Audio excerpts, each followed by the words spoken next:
Hi everyone, it's Sealclops from Sealclops Book Reviews. Today I'm going to be reviewing Grin and Bear It, written by the Australian author Sam Hall. This book is the official third book in the Ursa Shifters series. However, it can be read as a complete standalone as well, so you don't have to have read the first two books before diving into this one. Enjoy! Grin and Bear It, written by the author Sam Hall. I read this book as the EPUB on my phone, as I tend to do. This, like I said, is the third book in the Ursa Shifters series, but can be read as a standalone, as it also acts as a complete standalone. Before I go any further, I just wanted to point out how absolutely gorgeous the cover is for these books. I remember thinking the same thing for the previous two books in the series as well.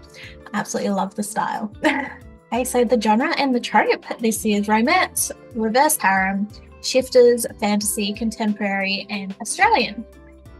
How does the book compare with the other books in the genre? I love reading Sam Hall's novels. She is very good at writing fantasy romance books with an Australian twist. This is the standalone third book in the series. Having read the first two books, which must be read as a duet, I was fairly confident I would enjoy this book.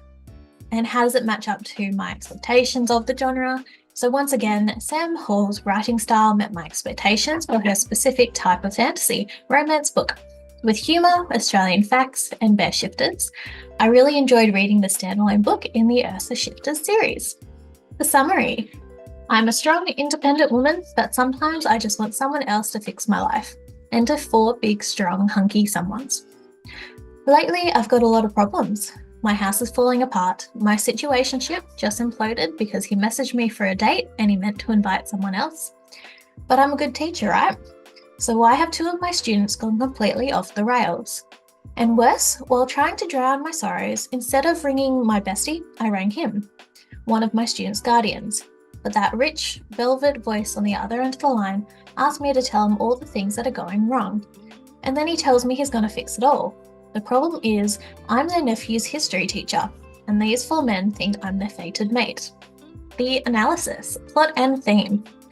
Ellie is determined to do it all herself. She is a Year 10 history teacher, lives in a house that should be condemned, and cannot make it to work on time if her life depended on it. Add to that the fact that men tend to not want to be seen with her. What is she to do? After the longest day on earth, intending to call her best friend and let out her frustrations, Ellie gets through her rant to a deep voice telling her to take a deep breath. Shocked, she realises that she called the guardians of two troublesome boys in her class instead, and he wants to help. Working to help the twins overcome a recent trauma, Ellie must work with their four uncles to find out how to handle all of the schoolwork. In exchange for tutoring, the men want to help fix up her dilapidated house, along with making their fated mate fall in love with them. So pacing, I can't speak today, emotion, ending, and plot holes. So at 464 pages, this book is on the larger side, and compared to other romance novels, however, it does not drag or feel like it repeats itself. Everything has a reason for being part of the story, even if it is to give a hint at a future book. The chapters are well written, primarily from Ellie's point of view, but occasionally showing other characters, which I really enjoyed. There were a few strange chapters, though, that were from the twins' point of view, that were written in, I don't think it was the third person now that I wrote this. They were written in, I don't know, I can never remember the tense, that I had trouble getting into. The drama, thankfully, is not from a breakup, but instead from an inappropriate picture of Ellie being found and shared around the school. This, of course, causes troubles with her employment and has an impact on all those involved. How this is handled by the men and the shifter community was lovely to see, though. I also really want to mention how much I love the covers for all of the books in this series. They are very clear and earthy with lovely colours while still being relevant to the series. I forgot that I added that in there actually when I said that a bit earlier. So main characters. Ellie, or Eleanor, she is plus-sized, a Year 10 history teacher, also teaches English, struggles with hyperfocus and a consequential come down, struggles with low self-esteem, and not used to guys wanting to be seen with her. Then we have the 4 guys. First is Nash. He is tall, dark hair, light brown, amber eyes. They said it once, big daddy energy. I'm like, okay, we'll go with that. Pairs up with Lynn when dating Ellie. Looked at as the leader of the sleuth and struggling with depression. Then we have Tyson. Very tall, bronze skin, dark brown eyes, short cropped hair, American accent, loves to watch Ellie with the others, does not allow the others to touch when he has Ellie, and cook of the group. Then we have Lynn, blonde haired, thick beard with biceps bigger than my head. Only way to explain that. Seems to be the most laid back of the bunch. When in doubt of what to do, he follows his mate's desires and courts Ellie alongside Nash. And then there's Cole.